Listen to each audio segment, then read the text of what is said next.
we're really close friends. And syempre naman, there's no rush in anything that we want to happen in the future.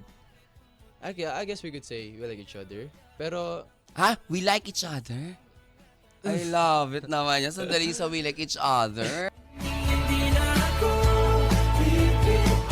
Paano yun? Paano yung we like each other? Paano yung we like each other? Nasabi niyo bang, kung baga sa, sa 90s, MU? Ganon, di ba? Mutual understanding. Ayan, may ganon ba? Wala pa ba?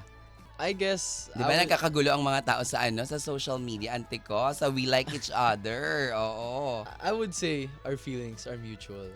Pero right now, we're just really focusing on our career. Napag-usapan niyo? Yeah.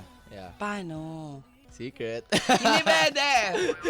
I mean, paano, nag-heart to heart talk kayong dalawa na parang, kung ano yung meron sa atin ngayon, let's just enjoy the ride. Sometimes, And let's focus. Siyempre, di ba sabi ko nga sa showbiz talaga, normal ha, na talagang yung guidance na binibigay sa inyong mga, lalo na yung mga nagsisimula.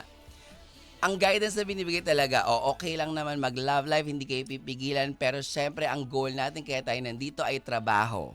Di ba, para magkakarir tayong lahat. Ganyan. Yes. O paano? Sometimes naman, we do have those talks in our hangouts.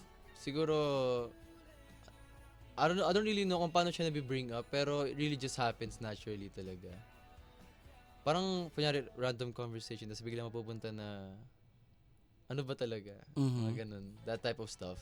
Yeah. Sino madalas nagtatanong ng ano ba talaga? Sometimes it's her, sometimes it's me. Ah? Yeah. Meet halfway? Ganon.